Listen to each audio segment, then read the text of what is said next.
So when it's, I'm going to turn this off for a second.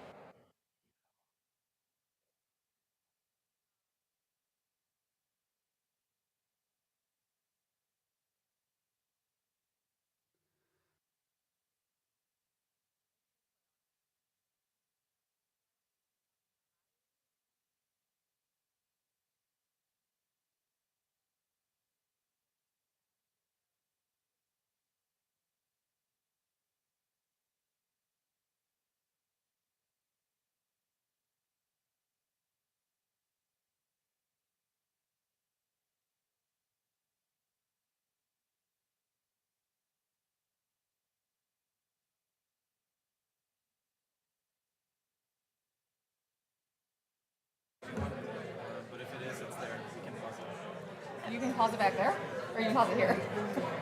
I can pause it here. It's fine.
Do you want me to do a test, Beth? Or do you feel comfortable doing it just to make sure we're The good? captioning? The captioning, and then also just to make sure that the live is going smoothly. Okay, Oh, here, test it. sure. Okay, perfect. Okay. We can hear you for captioning. Great. Okay, we should be good. Yeah. So is this, Yep. I'll take care of this. okay, Yep. okay. Good afternoon, everyone. Am I loud enough? Can everyone hear me?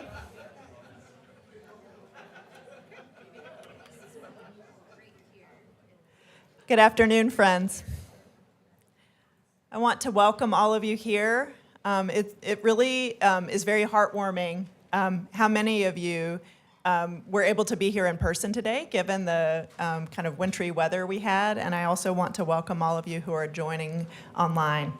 I want to just begin with offering condolences and gratitude to the family of Harold R. Johnson for certainly condolences on your loss, and also a thank you for allowing us to gather this very widely appreciative community of Harold R. Johnson together to really have some special time to remember him today.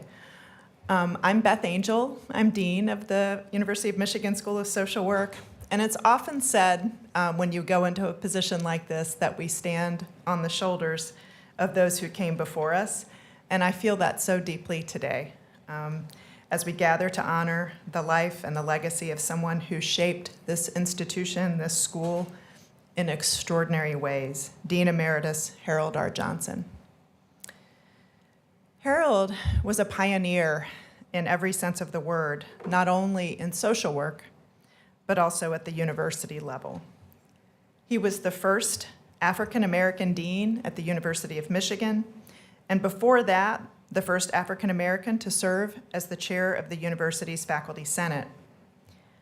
But what made him truly remarkable was not simply that he broke barriers, but how he transformed every space he entered after breaking them. Harold came to Michigan in 1969 as a professor of social work and head of our community organization program, bringing with him a foundation shaped by early work in community organizing and labor activism in Windsor and Detroit. These experiences defined him, his belief in collective power, in meeting people where they are, in building change both from the ground up and from within systems. Those values never left him. He quickly became known on our campus as someone who could work effectively within established systems while still pushing relentlessly, powerfully for greater equity. And people noticed that and they remembered that. In 1975, he was elected chair of the Faculty Senate, again, breaking barriers. And that same year, he was appointed director of the Institute of Gerontology. Under his leadership, the Institute rose to national prominence in aging research and education. His scholarly contributions across gerontology, community practice, juvenile justice, and public policy shaped multiple fields and continue to influence our work today. Then, in 1981, Harold became the dean of the School of Social Work, a role he held for 12 years. I find that kind of daunting. Those years were transformational. He guided the school with a decisive, visionary leadership that expanded our national visibility and strengthened our academic excellence. Much of the strong reputation we enjoy today as the top-ranked school of social work in the country was built literally and figuratively during Harold's tenure. In fact, it was Harold who secured funding and the commitment to build the very building we stand in today. But Harold also understood something fundamental. A school is not judged only by its rankings or its research output. It's judged by its values, by its commitment to justice, to diversity, to compassion. And he poured those values into our foundation. Many of you who are joining us today knew Harold personally, and over the years, I've heard a lot of heartfelt stories about a man that you all loved and respected dearly. I've heard stories about his kindness, his humility, his steady mentorship. I've heard about his tough love approach to leadership, paired with a gentle humor that put people at ease. And I had the pleasure of spending time with him myself and observing the very qualities that made Harold so special, even at 99 and a half years old. He had a remarkable gift of looking right at you, students, faculty members, colleagues, and friends, and he could see the potential that they didn't yet see in themselves. And then he would quietly, persistently, help them grow into it, serving as a beacon and a sounding board along the way. In 1993, Harold joined the Central Administration as special counsel to the president, later serving as the interim secretary of the university, a real sign of the esteem in which he was held.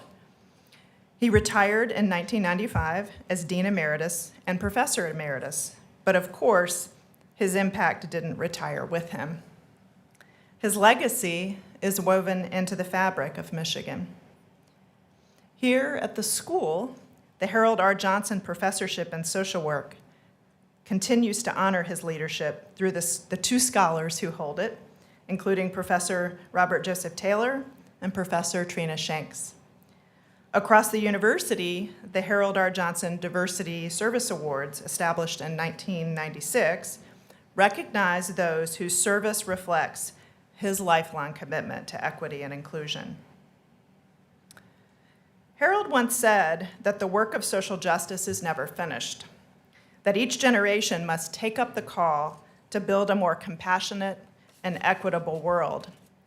In fact, we've included in the program today for this event a reflection he wrote just a few weeks before he passed away, reminding us all that even in a time when our values are being seriously challenged, we must stay steady and true to the pursuit of justice and equity.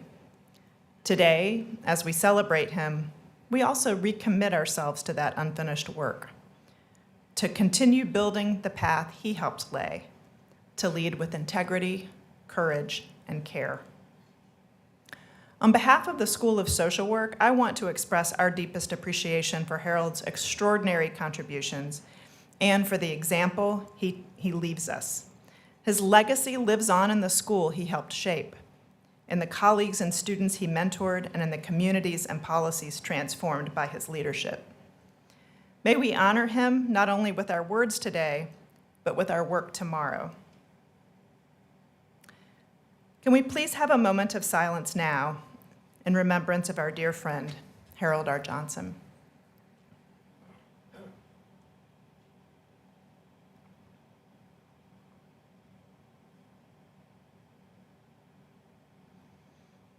Thank you. So today we'll be hearing from a variety of people who knew and loved Harold, and then we'll also offer an opportunity for those of you who would like to say some words who didn't plan to in advance to do that, and we have some remarks that were submitted by colleagues who weren't able to be here today. One of the things that I wanted to mention as part of the service is that we have a beautiful wine and cheese display in the back of the room, and that was not planned by accident. That was actually planned by Harold, because we planned in January to celebrate his 100th birthday, and he had a very, very specific idea of what he wanted his party to be like. He had attended a conference of the World Health Organization in Europe, and he remembered the sumptuous wine and cheese spread that he enjoyed when he was there.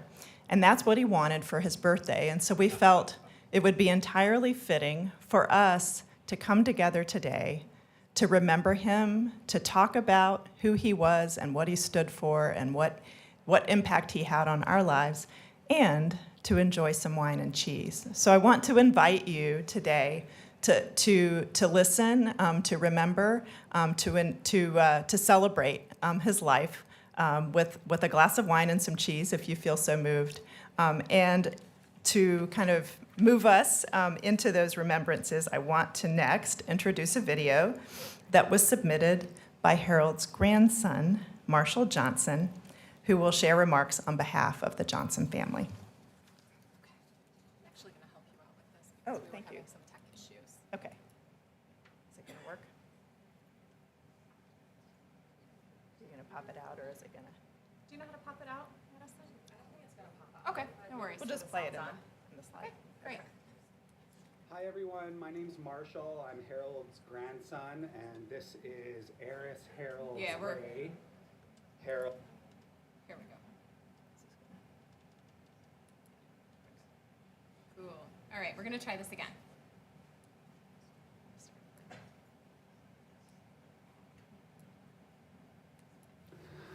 Hi everyone, my name's Marshall. I'm Harold's grandson, and this is Eris Harold Ray, Harold's 7-month-old great-grandson. We just wanted to send everyone a quick video message expressing our appreciation to everyone for coming to celebrate Harold's incredible life, and we really wish that we could be there in attendance to meet so many people from different chapters and walks of his life. Such a celebration it should be. Harold just had a beautiful, incredible, long life.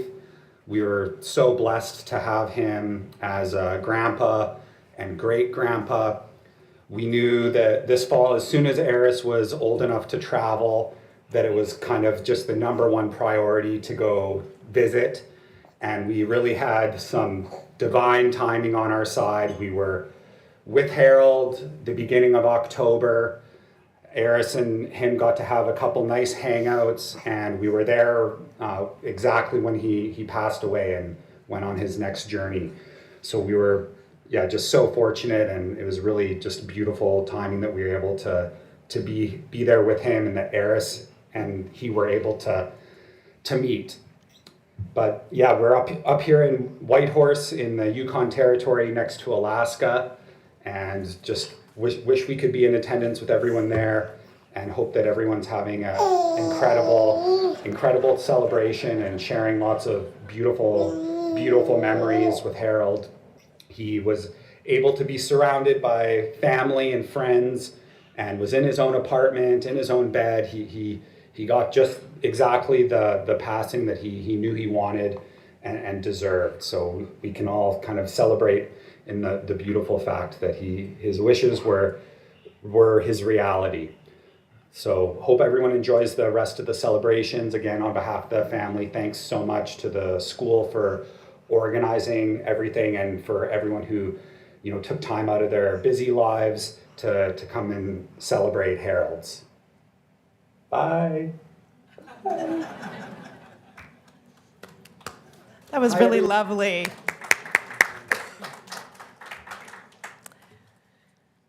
Next, we will hear from Ruth Dunkel, a longtime colleague and friend.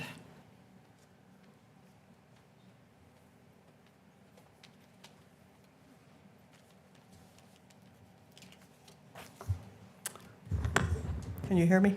Yes. As I was considering what I was going to say today, the only meaningful thing seemed to be to talk about my relationship with Harold to Harold. So what you're going to hear today is a letter to H, which is what I call him, H. You were just delighted about your upcoming 100th birthday party and the school was going to host. You told me about your conversations with Hala, about the menu and the people you invited from all over the world, and said, of course they all won't come. I thought to myself, they just might. This fall, you started to have some health issues and told Karen that if you died before January 9th, she should make it a memorial service.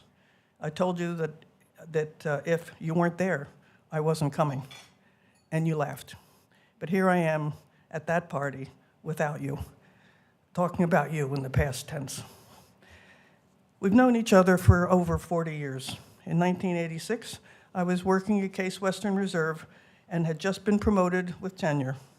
I decided to apply for the National Institute on Aging postdoc here at the school. After talking to Sheila Feld about the postdoc, she invited me to come and give a talk about my work. We were in your office at the end of that visit, and you offered me a job.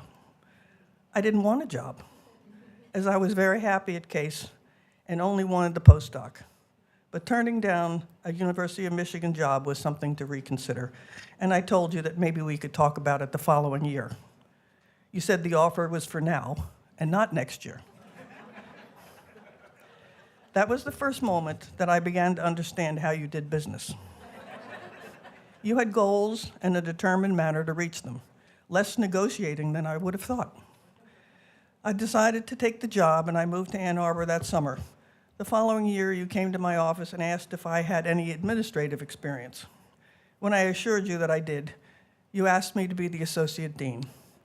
For the first month in the job, you hovered. I thought, this will be interesting. You were opinionated about people, activities, and procedures in the school, but were willing to listen when I didn't agree with you. After the first few weeks, you backed off, saying that my job was in the school and your job was outside. As determined as you were at times to push things in a certain direction, you always wanted to empower the faculty and the school where you could. One issue was the salary review that you did each year by yourself. Faculty would turn in a report of their accomplishments that you would review. I remember that some faculty were better about lobbying for themselves than others. They would come to see you, send you notes, etc. But you instituted a salary review system that included elected faculty. You also empowered the school when you secured the only open lot on Central Campus for our new building. This allowed us to expand and move projects into the same space. This was a great accomplishment as we were one of the small units on campus. One of your great strengths was relationship building. In the early years, you, Larry Root, and I traveled, giving lectures around the world for the Kellogg Foundation. I watched you build working relationships with other gerontologists and lasting friendships, many of whom you talked about over the years and even made connections with their children, as you did with the daughters of Millie and George Seltzer. I admired your friendship network. It was vast. I saw this up close when you were in rehab after your heart attack this fall. We would text just to keep in touch. There was usually little time lag in your response, but when you didn't answer one day, I was worried. So I showed up at Glacier Hills. After I complained about your slow response time, you gave me one of those looks and told me that you had 60 messages to answer, and that took time. You also built a strong friendship network at Glacier Hills, where you lived for more than a decade. You often invited me for dinner, where I met your friends, such as Fumiko, who has certainly enriched my life. But your family was the all-important connection for you. I heard your worries and your joys about them, saw the pictures of your new great-grandson, your pride in his being named after you. I admired your family for letting you paddle your own canoe until the end, but they really didn't have a choice. You'd have it no other way. You ran your life in the end the way you always had. You encouraged relatives to visit after your heart attack, possibly considering that this was the last visit before your death, something that you'd come to see as a possibility. To me, it was just a family visit. In the end, it was the end. I'll miss the birthday parties that you'd orchestrate, of course, from the guest list to the menu. The first time I hosted one of these parties, I made the mistake of making a birthday cake. You made it clear that cake wasn't your thing, and you'd rather have an apple pie. After that, Barrett and Ingersoll Dayton made the birthday pie. I miss the milkshake and hamburger picnics in your apartment, the shopping trips to Von Maur, Target, and Home Goods, your invitation for Mother's Day and Easter at Joe and Allen's, and for the dinners at Glacier Hills. As a gerontologist, I knew that your age did not bode well for a lengthy remaining time together. Even my husband mentioned this. But for me, you were managing well, and I thought it would continue, so your passing hit hard. Remembering a conversation that I had with my first supervisor at Associated Daycare Services of Metropolitan Boston has eased the pain of your leaving. The agency ran children's daycare centers in the housing projects of Boston. The social workers would meet monthly for supervision at central office. One day we arrived and Mrs. Liu, our supervisor, told us that her 93-year-old mother had died in Hawaii and that she'd be gone for a few weeks. Mrs. Liu was 70, I was 21. In my condolence comments to her, I mentioned that it was probably easier to have someone die when they had lived a long and full life. Mrs. Liu looked at me and said, "Miss Dunkel," she referred to all her colleagues that way, "the longer you have loved someone, the harder it is to say goodbye." Now, all these decades later, I understand what she meant.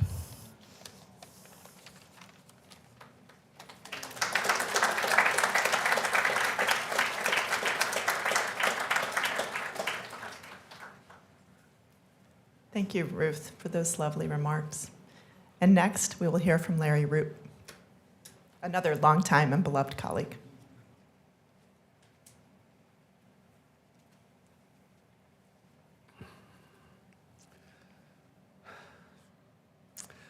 My wife Margaret and I came to Ann Arbor in 1978. We were both starting jobs at the university, Margaret in History of Art and the Kelsey Museum, I at the School of Social Work. My first year was consumed with teaching, completing my dissertation, and starting a family. My earliest memory of Harold was at a student-faculty softball game. Yes, it's quaint, but they did that in those days.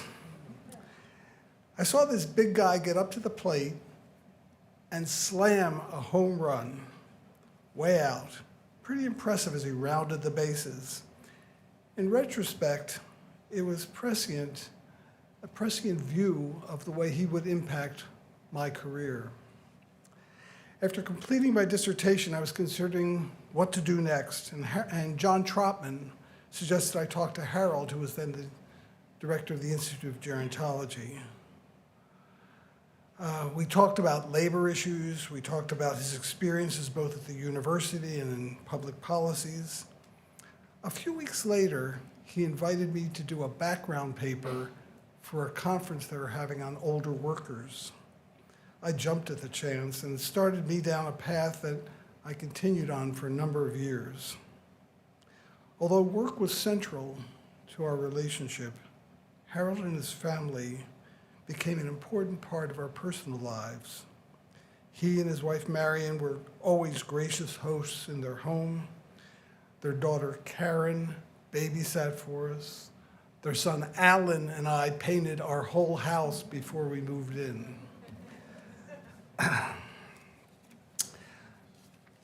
Harold was the consummate organizational actor, and Beth's remarks and Ruth's highlighted some of that in many ways. In my personal experiences, there were two specific examples that came to mind. In the school's search for a new dean, Harold was the leading candidate, but a very prominent faculty member was opposed and supported a different person in a fairly public way. When the Regents selected Harold, one of his first acts as dean was to nominate that faculty member for a distinguished faculty honor. The gesture went a long way in supporting a collegial environment in the school, and it provided me with one model of being a positive leader. The second example involved Harold's understanding of how to operate within the university. In the 1990s, we were developing a program with General Motors and the UAW to help workers make effective use of their tuition assistance benefits. As a joint program, that is something that came out of collective bargaining, any new contract had to be approved by the legal team at both the union and management. This could be very time-consuming, and there was strong pressure to get everything settled before national negotiations began.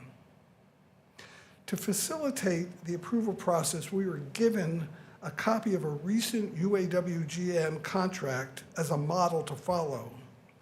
The idea was that approval would be facilitated if we used a familiar format. I gave the model contract to the university legal department and explained the situation. 2 weeks later, they sent back their proposed contract language. It completely ignored the model that I'd shared with them. I was flummoxed. I thought this delay could torpedo the whole program. I went to Harold and explained the situation. He looked over the two contracts, shook his head, paused, and said, "Write the damn contract yourself." So that evening, I fired up my home computer and fit what we were proposing into the subheadings of the GM-UAW model. I sent the product to the university's legal department. I expect they shook their heads and sort of at my inelegant language and structure, but they okayed it. And within a few months, the school had full-time educational advisors in GM factories across the country. Harold knew how to get things done. Harold was a mentor and a good friend. Margaret and I visited him many times at Glacier Hills. He was always alert, well-informed about current events, with strong feelings about social justice and the state of society. In recent years, I was in the habit of calling Harold after UM football and basketball games to sort of kick things around. Not surprisingly, Harold always had strong opinions about the coaching, about players' abilities, and about questionable calls by referees. After watching Michigan's basketball team the other day, I almost called him to get his reactions.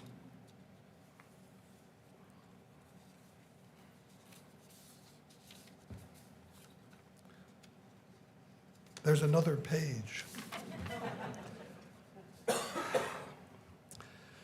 When we learned of Harold's death, Margaret said that she had the image of the stately oak tree in our backyard and what it would be like if it suddenly disappeared. Harold's passing feels like that. He was a monumental presence. It's hard to believe he's no longer there. He will be in our hearts and our memories, and we will miss him.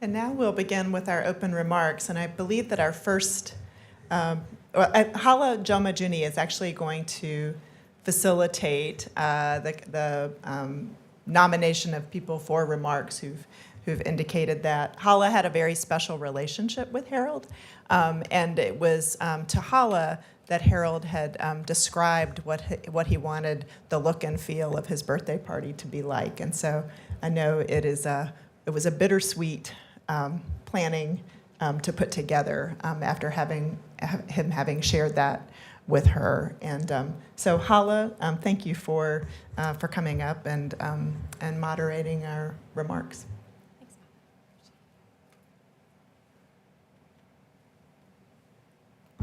Hi, everyone. I'm not going to really provide any remarks on behalf of myself, other than to say there are two things that I will remember most about Harold. One is how he made me feel. He made me feel like I was really important, and I appreciated that in him. And the second is he was really good about providing feedback. Most of you who know him will know this. He would send me emails and say, "You are a good friend," or "You're a gem." And those are the types of emails that I hold in my folder, and I save them for those days when I don't feel like I'm a gem. So I just appreciate that in him so much, and will forever hold that close to me. With that, I'm going to open it up for community remarks. We have several remarks that have been provided to us that we will read online, that were submitted by virtual attendees, and we'll read them in person in the room. And then I first want to invite Barry Checkaway to kick us off with community remarks.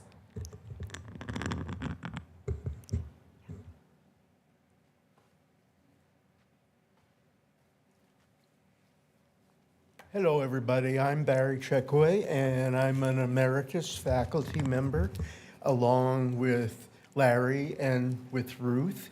We were colleagues for many years. I like to think of Harold, and whenever I think of Harold, I think of the first thing, which was I was the first person he hired as a professor at the university. This was in the very early 80s. We were living in Champaign-Urbana, Illinois. It was a wonderful place for us to live, for our family. And he said, "You're going to like this better." And I said, "Well, Harold, I've never been to the University of Michigan." And he said, "Everyone should come to the University of Michigan." I also said I thought Michigan was in Canada. It was too far north. He said, "Come on down. We'll talk more. I'll tell you about the job, and then we can go from there." Harold had been a highly effective labor organizer with the auto industry on the Canadian side, and his reputation preceded him, and I had heard of him from many other people, although I was not prepared when I finally did meet him. More than that, while he was working as a labor organizer, he was offered a job at Wayne State University, which he did accept. to come over, and that's where many of his educational ideas came from, with those early days there. Before he did, however, Coleman Young, who was at that time the mayor of Detroit, at a time when Detroit was really burning, literally burning, Coleman asked him, would you create an agency that would help to reach out to our neighborhoods and help to provide vehicles for them to participate in the process we're going to be going through? And he did. And as a result of that, he knew everyone in Detroit. Absolutely everyone. I couldn't believe how many relationships he had. Every time I said something, he'd say, oh, go see him, go see him. No one else can do that for somebody who's entering a system, except somebody who has the legitimacy and the authority and the trust to be able to do that. When I told him I was interested in working in Detroit, he said, I'll give a call to some of my friends and we'll see if we can help get you going. And he did. And that was many years ago, and we have continued that work for ever since. Next, Harold had a lifelong commitment to community as a level of practice in the field of social work. Social work has many levels of practice. But Harold had come from a context that was very driven by community. And when I arrived, he called me into his office and he said, I want you, I said, Harold, you know you never gave me an employment letter. I said, it's kind of strange that I've now come here and I don't have anything that is in writing from you. He said, don't worry, I'll take care of you. And I didn't know what that meant, except he said, and then he wrote a letter and it said, those of you who are deans can appreciate this, a one-sentence letter. I want you to develop or help develop the community organization part of our curriculum. We were the oldest program of its kind at the time. Very, very distinguished group of people who were part of it. And there had been some changes over the years, and Harold wasn't satisfied with how we were doing. So then I realized, well, that's really why I got hired, was to help do that. All I would say about that, and again, those of you who are faculty can appreciate this, in the next year, I worked with Harold and his associate dean to put together and get approved 10 courses in community organization in the curriculum. These days it takes a year for one course to get approved, but with Harold's support, we put together a curriculum that was really quite extraordinary, and then I really knew that I was in the right place for being able to do this. When Piven and Cloward came from Columbia and told Harold, you know, you're in a great school of social work, you ought to start a program called Human Serve. And it was a program where what Harold then thought about doing, we want to go to every social welfare desk in the state of Michigan, and we want to encourage the clients of services to register to vote. Simple as that. He inspired a statewide voter registration drive, and it had a great impact on the election of many people. And we did it like we did many things. We called it a course. And we got students who really wanted to do this work, and some of whom were transformed.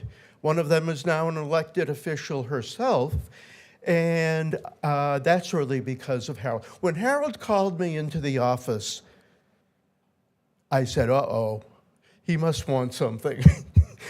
Well, he did. He asked me to do that. And I said to him, you know, that's why, Harold, now I'm really glad that you hired me.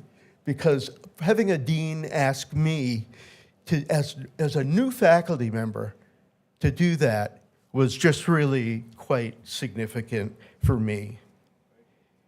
One final piece. Harold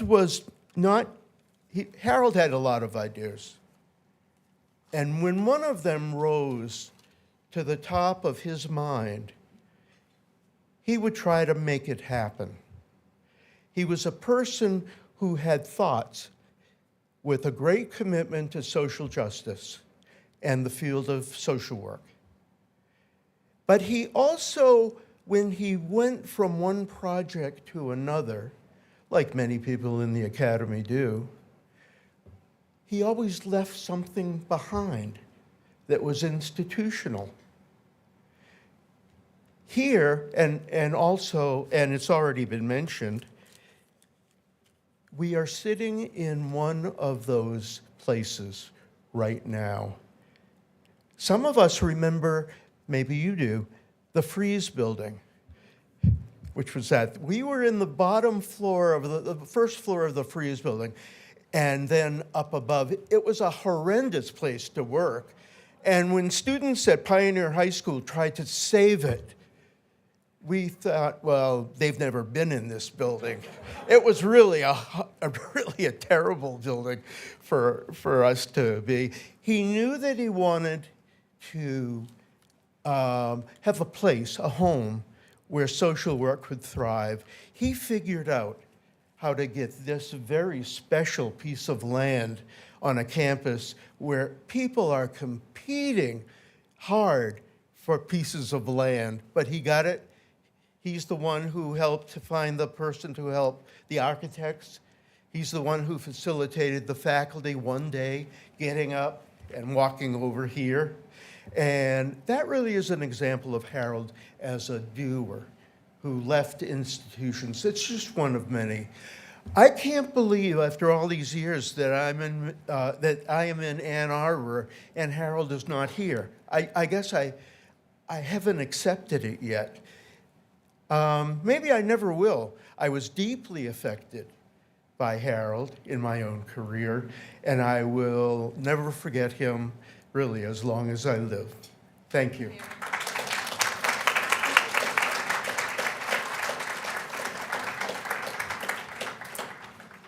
Thank you, Professor Emeritus Chekaway. I have the privilege of reading remarks from Dean Emerita Paula Allen Mears. She was not able to be with us in person, but wanted to make sure to offer her regards to everyone. And here's what she said. When Harold Johnson accepted the deanship in the 80s, he had several objectives. One, to increase research activity in the school at a time when centrality and status of schools and colleges were measured largely by external research dollars. Two, to revise the curriculum to better reflect the changing conditions in society through new courses. And three, to improve the advanced joint doctoral program, expand postdoctoral education opportunities, and increase financial support to older students. Dean Johnson succeeded on all accounts.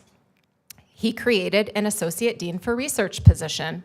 He created a visiting committee that attracted exemplary scholars and alumni to advise the school and to keep it fresh. The visiting committee consisted of distinguished faculty from Ivy League universities as well as our alumni. He created an alumni development position to encourage the inclusion of graduate voices regarding their training at the university and to prepare for the future fundraising campaign. He promoted postdoctoral training. In collaboration with Professor Thomas, the school became the first to receive a postdoctoral training grant from the National Institute of Mental Health, among other schools of social work. As his obituary noted, the school was his North Star. A North Star guides with clarity and purpose. Dean Johnson also served as the school's North Star, leading with wisdom, humility, and vision. His mentorship shaped generations of students, faculty, and administrators. In 1999, Lee Bollinger, the dean of the Michigan Law School, stated that he learned how to be a dean from Harold Johnson. Bollinger went on to become the president of the University of Michigan and more recently, Columbia University in New York, where he excelled. In terms of the university, I will never forget attending the Board of Regents meetings with Harold at one end of the table and then president of the university, James Duderstadt, at the other. It was a pleasure watching him advise and participate with such precision and grace. Harold was a strong advocate of multiculturalism. When I arrived on campus in 1993, I was told that there was a university-wide multicultural committee. I am certain that this committee was at the advice of Dean Johnson. Lastly, it occurred to me that if there had not been Dean Harold Johnson as the first African-American dean in the history of the university, would there have then been Arota Dumas, Emeritus Dean of the School of Nursing, or a Paula Allen Mears? To conclude, when confronted with losing someone as precious and renowned as Harold Johnson, I find comfort in the words of Raymond Carver, who wrote the poem Late Fragment while dying. And did you get what you wanted from this life? I did. And what did you want? To call myself beloved, to feel myself on the earth. A life as large and accomplished as Dean Johnson's can never be forgotten. Dean Emerita Paula Allen Mears.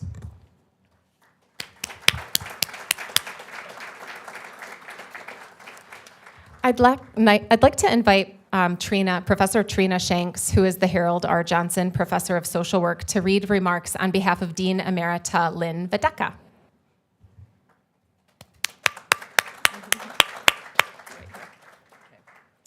Thank you, Hala. Thank you, everyone.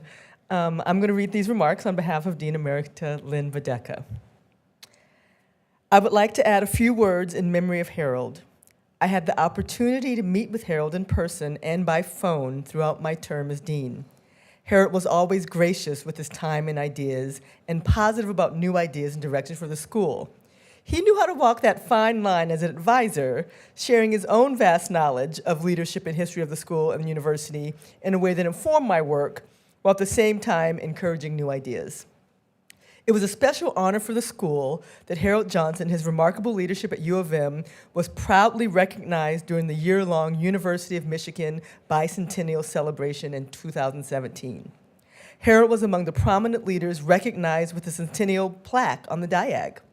He was lauded for his leadership that made diversity, equity, and inclusion a signature goal for the University of Michigan, a goal that was carried for so many future decades, and for his work that made our school the national leader in social work education. Harold's final reflection to us, printed in today's program, so beautifully states his values and priorities. In his own words, if we come together and stand together, we can and will overcome, onward and upward. Thank you, Harold, for your transformative contribution to the University of Michigan and to the world. Dean Emerita Lynn Videcka.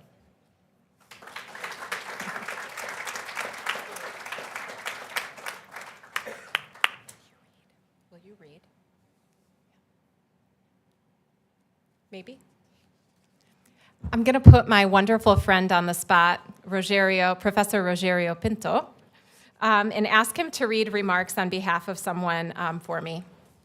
He's a performer, so he's a beautiful person to engage in this way. Thank you.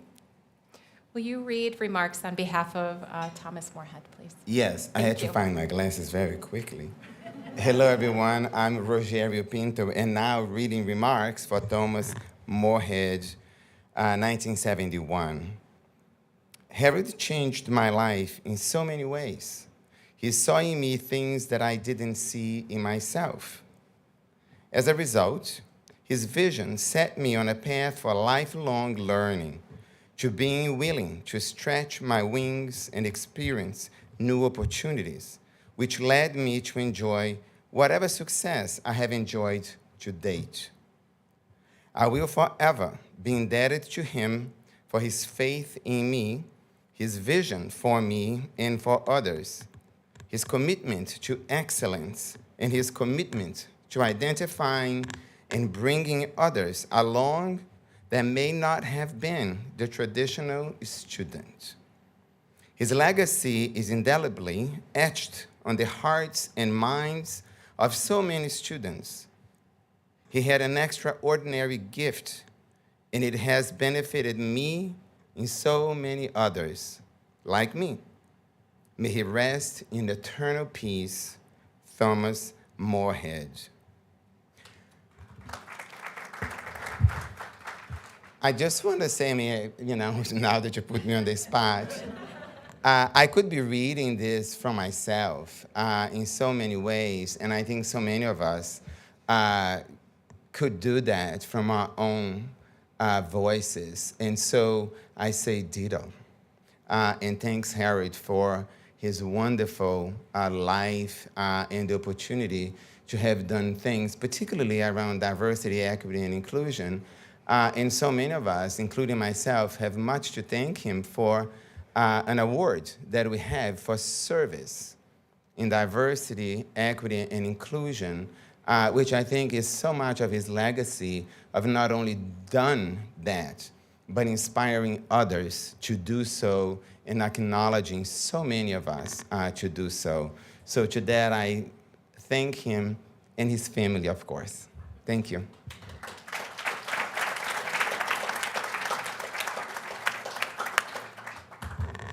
I think I'm going to stop putting people on the spot, even though you did a wonderful job, Professor Pinto. Next, I'd like to read remarks on behalf of Associate Professor Emeritus Bill Birdsall. Harold Johnson was already a somewhat formidable figure 50 years ago when I arrived at the School of Social Work in 1973. Over the next 30 years, I learned lots about how others outside the SSW viewed him, some positive and some negative. Only after we both retired did we become good friends. He was a generous, funny friend. I think he was immensely grateful for the positive aspects of his years at the university. What I was most impressed by in the last 25 years is how little he complained about the negative aspects. I am sorry that I never got to tell him that, but I suspect he preferred it that way. Bill Birdsall.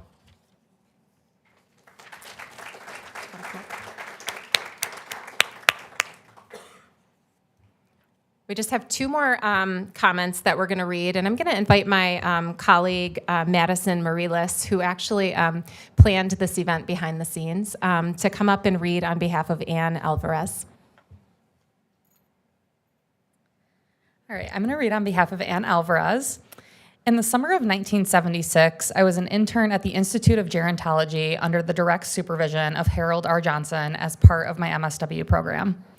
It was a memorable experience with Harold at the helm and Carol Hollinshead at his side. As a mentor, Harold was kind, gracious, and inspiring. I appreciated that someone of his standing treated me as he did. I particularly want to mention his sense of humor. He literally had a twinkle in his eye during many of our interactions, and his wry and gentle sensibility, coupled with his humility, made him less intimidating.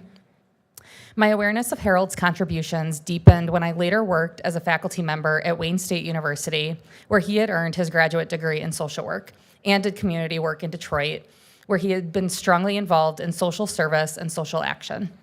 His support for the School of Social Work was unwavering, and it is wonderful to see this memorial service honoring him today, and to know that his legacy will continue. Ann Alvarez.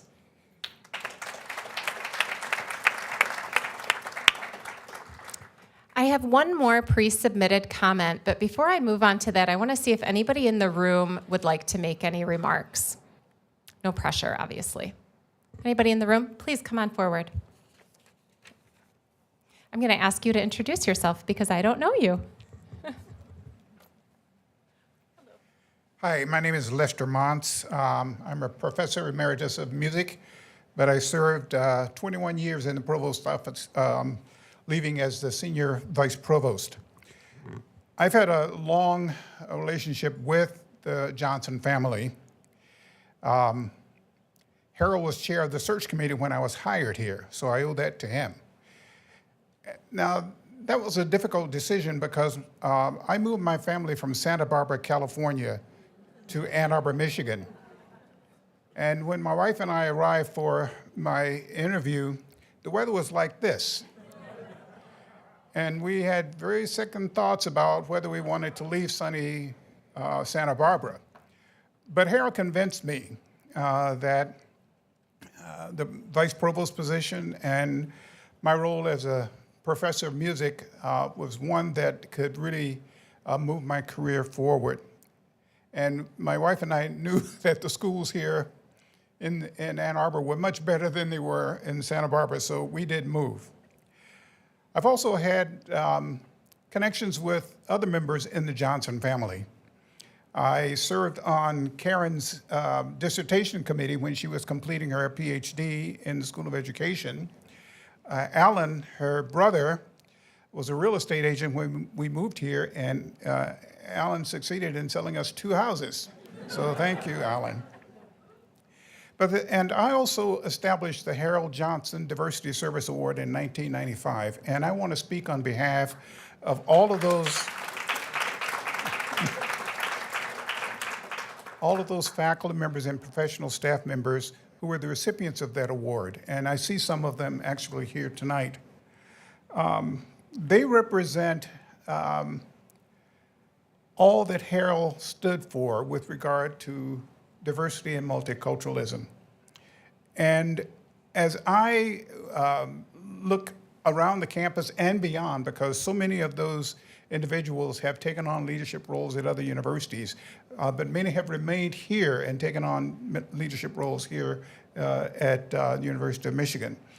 And if we compiled a list of all of those folks' accomplishments, we would be absolutely astounded in terms of what they have contributed to higher education and to humanity in general. This is a real blow to me when I learned that Harold had passed. I got a message from Karen. My wife and I, we live right near Glacier Hills Retirement Center, and we were just over talking to Harold. And he was so chipper and just upbeat. And, you know, in my family, I have experienced a number of family members with memory loss and so on and so forth. Harold at 99 was the sharpest person I have had conversations with recently.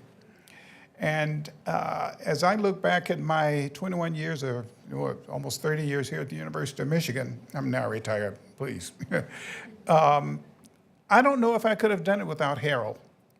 And it's a good thing that we're talking about things at a very high level having to do with the School of Social Work, but there's another side of Harold that I think people should know about. And that has to do with his voice of reason in very critical situations here at the university. And, you know, faculty and those out in the schools and colleges, many times you don't catch the brunt of student protests. But in administration, we got it, you know. And the students in many cases were right, but in many cases they, naivete of youth there. And also, I think Harold's work with gerontology helped us out in the Fleming building because, you know, people there were of age where they had to, well, you know what I'm saying. And so Harold was the voice of reason, and we had these huge protests on campus. And, you know, students were wanting to take over buildings and take over the president's office. And Harold, I don't know if it's his experience, his communication skills came in, and he was the calming voice to everyone, even the police force who wanted to go, I'm going to knock these students in the head. No. Harold said, no, you don't do that. Okay? And I can't begin to tell you how much he helped me as I struggle to become accustomed to administrative roles here at the University of Michigan. So for me, this is a real loss, a real personal loss for someone that I considered to be, the greatest mentor that I've had in my career. So Harold, we're thinking about you, buddy.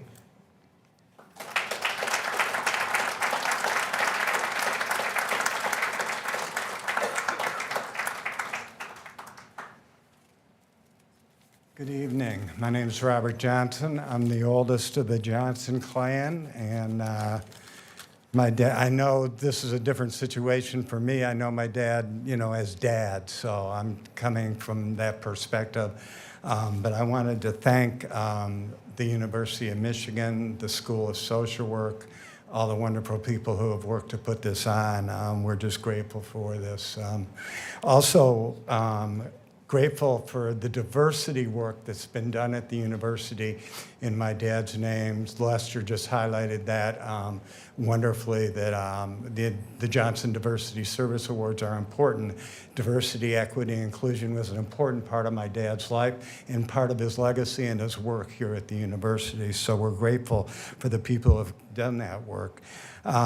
Personally, after going through what we've been through the last 2 months, I want to thank Karen and Stuart. These are like professional people at how to close out a life and be an executor.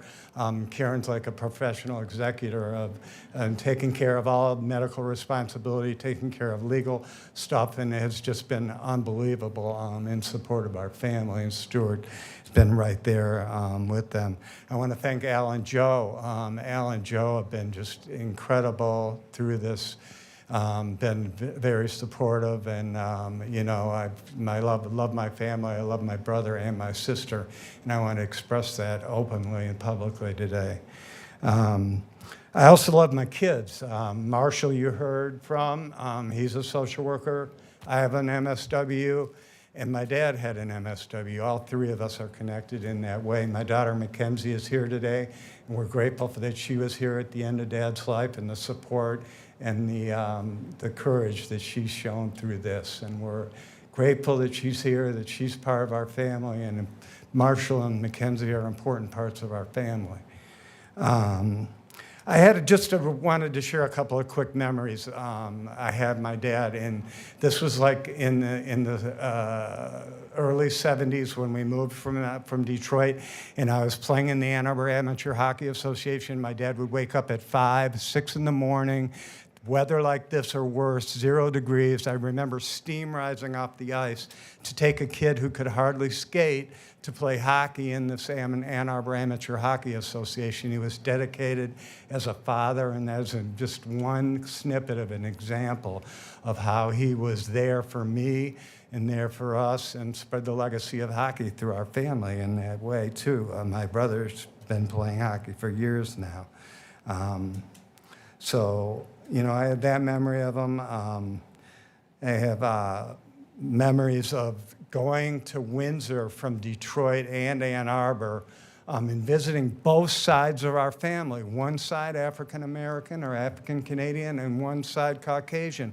We were learning lessons in multiculturalism very early in our life, just visiting both sides of our family and learning from my father the respect shown to both sides, to all people.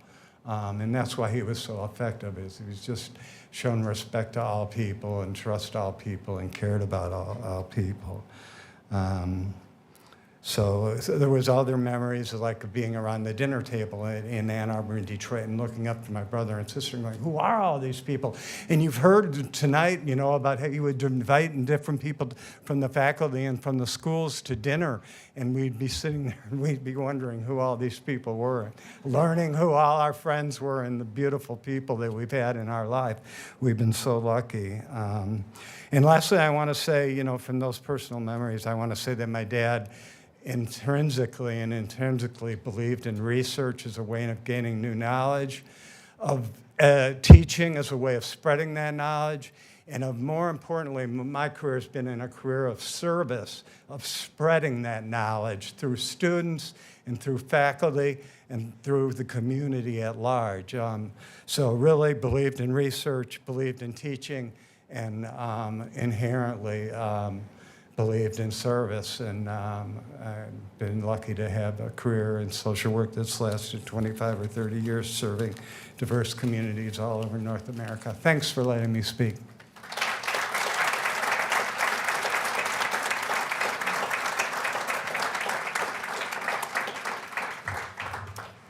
We're at 5:05. I have one more comment that was submitted online that I'm going to read. I'll then see if anybody else, are there other people in the room that wish to give remarks? Do you want to give remarks? 2 sentences. Come on up. Do you want to come on up? Anyone else that wants to give any remarks? Robert Taylor. Yeah. 2 sentences will be quick. Maybe 3. Maybe 3. I'm Don Postema. I was a campus minister here for 34 years at Campus Chapel. But I want to say, I lived across the hall at Glacier Hills from Harold. Nobody has mentioned very much his love of football. And we sat in this room with a big television and watched football games, and Harold had more opinions about the coaches and the referees and the players than anybody I know. He was like a coach.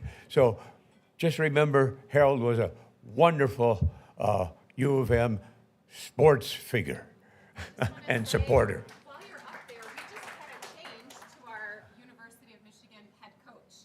So it's timely that you should say this. Sharon Moore just got let go. So that I'm getting push notifications as you say that. Wow. The world works in mysterious ways. Come on.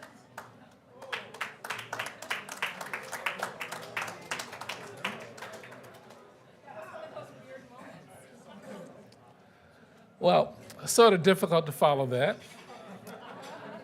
My name is Robert Joseph Taylor. I am one of the 2 Harold Johnson endowed professors here in the School of Social Work. And I actually had not prepared anything, but I thought it was important just to mention some things very briefly. So number one, I did watch a football game with Harold once in a hotel room in San Francisco, Michigan, and Ohio State, and Harold stood and paced the whole game.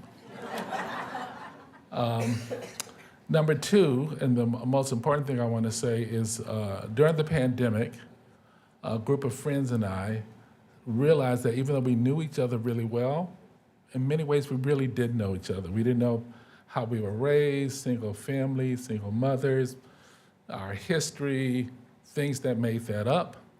And so we each did oral histories, and we also did the same thing with Harold. And we learned things about parts of his career that none of us knew about. His life as a football player, his life as a soldier, his life as a labor negotiator. I, at one point, wanted to give Harold a gift, and I was about to give him a bottle of scotch, but I talked to Larry Root, and Larry said, no, Harold is a very dedicated reader. He would prefer books better, and so we got him a book or two. But lastly, I always expected him to make 100, 102, 104, so I was really shocked. But in my heart, Harold will live on forever.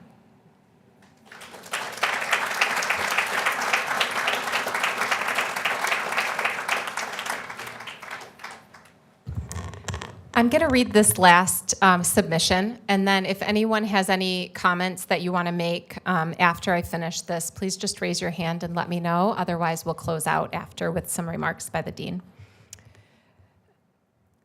Camilla Skill submitted this comment. When I first got a job at Glacier Hills, I had no idea it would become such a life-changing experience. The truth is, it wasn't the job that changed my life. It was someone I was fortunate enough to meet there. I came to know Mr. Johnson by waiting on him and his wife at dinner. They were always kind, inquisitive, and genuinely charming. At the time, I was a college student, unsure of my direction. I knew only that I wanted to help people, but I didn't yet know how. Through our conversations at dinner, Mr. Johnson gently guided me toward the field of social work. When I changed my major, he continued to mentor me through those early years of my bachelor's program. Later, I would go on to attend the very school where he once served as dean for my master's degree. Now, 11 years post-graduation, I am working in a field I know is my true passion, and I don't believe I would have found it without his mentorship and guidance. For that, I will be forever grateful. Mr. Johnson's influence is far-reaching, and I am just one of many whose lives he touched. His legacy lives on in the work we do, the people we help, and the kindness he modeled for all of us. Thank you, Kamala Skill.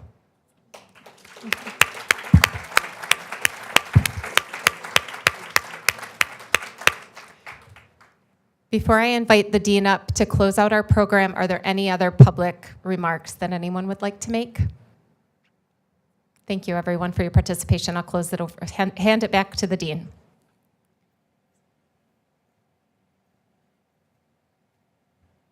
Thank you, Hala, and thank you to all of you who have shared the ways in which Harold touched your lives today. This is one of my, the way that we've done this remembrance today is one of my favorite ways to remember someone who's passed away because I learned so much about them. With every set of remarks, there were new layers of what I learned about Harold as a person. And what is so evident is that, yes, I agree with you, Robert Taylor,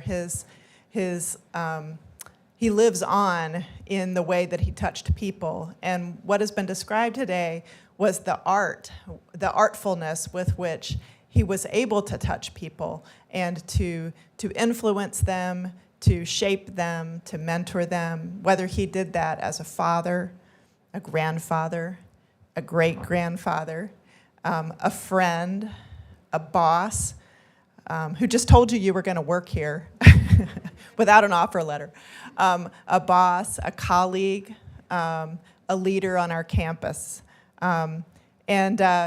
So I wish he could have been here, and I'm sure he would have added even more interesting color to the stories that we shared today. I'm even thinking back to my conversation with him when he was telling me that football players didn't wear the kind of helmets that protected your head when he played football. Like they were kind of like cosmetic helmets. With that thought that I wish he were here with us today, what I'd like to do is to turn us back to the original intent of this party, which was to celebrate a century of a life so well lived. And for us to spend time visiting with one another, have some cheese and some wine, because that's what he wanted us to be eating today.